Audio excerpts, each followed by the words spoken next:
Waking up every morning with a plan, full of energy and ready to take action on your biggest goals.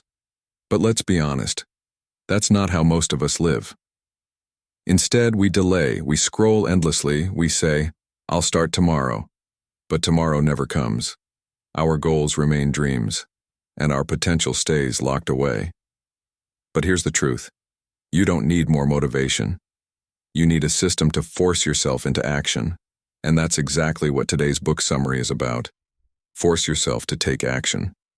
In this video, we'll break down the book chapter by chapter so you can apply its life-changing principles right away and start seeing results. Before we dive in, make sure to hit that subscribe button, because I share powerful strategies on productivity, self-discipline, and success every single week. If you're serious about changing your life, you don't want to miss out. All right, let's get started. Chapter 1. The Psychology of Inaction. Why we procrastinate. Why do we put things off? You know what you need to do. You know that hitting the gym, working on that side hustle, or studying for that exam is important. So why don't you do it? The answer lies in how your brain works. Your brain is wired for comfort. It avoids anything that feels difficult or uncertain. Imagine you have a big project due in a week. Instead of starting, you suddenly feel the urge to clean your room, scroll social media, or check your emails. Why? Because your brain tricks you into doing easier tasks to avoid the discomfort of real work. Procrastination is not laziness. It's a biological response to discomfort. The solution? Rewire your brain to see action as the path to comfort. Chapter 2. The Do It Anyway. Mindset. Breaking mental barriers. Most people wait for motivation before taking action. But here's a secret. Motivation is a lie. If you wait until you feel like it, you'll never start. Think about going to the gym. There are days you don't feel like working out, but once you force yourself to start, you actually feel good afterward. That's because action creates motivation, not the other way around. Whenever you don't feel like doing something, tell yourself, "I will do it anyway." Stop negotiating with your brain. The more you take action despite resistance, the easier it gets. Chapter 3. The 5-second rule.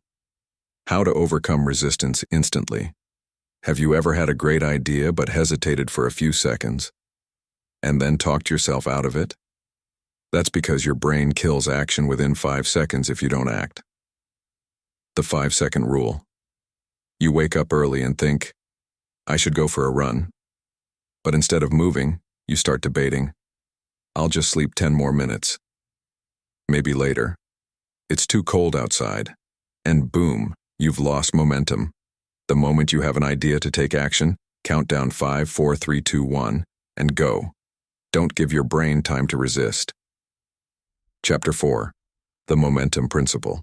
Why small wins lead to big success.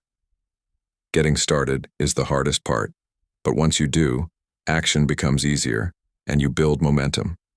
Imagine pushing a heavy boulder. At first, it barely moves, but once it starts rolling, it gains speed and becomes unstoppable.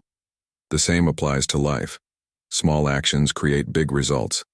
If a task feels overwhelming, start ridiculously small.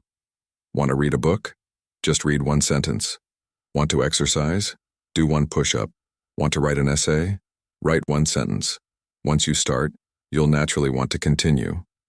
Action fuels more action. Start tiny, and momentum will carry you forward. Chapter 5. The Pain versus Pleasure Trick. How to rewire your brain for action. Your brain is wired to avoid pain and seek pleasure. And that's why you procrastinate. If you see working out as painful and eating junk food as pleasurable, guess what? You'll never go to the gym. Flip the script. Make inaction painful and action pleasurable. Instead of thinking, "Exercise is hard," think, "If I don't work out, I'll feel weak and sluggish."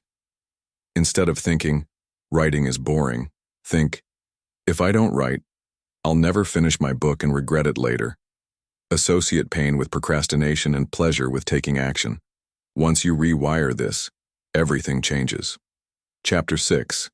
The Identity Shift. Becoming the person who takes action. Your actions come from your identity. If you see yourself as a procrastinator, you'll always act like one. Think about smokers who try to quit. The ones who say, "I'm trying to quit smoking," often fail. But the ones who say, "I'm not a smoker," are far more successful because they've changed their identity. Shift your identity to match the person you want to be. Instead of saying, "I struggle with taking action," say, "I am someone who takes action no matter what." Instead of saying, "I'm lazy," say, "I am productive and disciplined." Your mind will always act in alignment with your identity. Change your identity, and your actions will follow. Take action now. No more waiting now. Everything we've talked about is useless if you don't act. Right now, in this moment, you have a choice. You can close this video and go back to scrolling. Or you can take a small action right now that moves you forward. So here's my challenge for you. Write in the comments one thing you're going to take action on today. It could be small, but it must be something. And if you want more powerful strategies like these, hit that subscribe button because we're just getting started. Like, comment, and share this video with someone who needs to hear this. See you in the next one.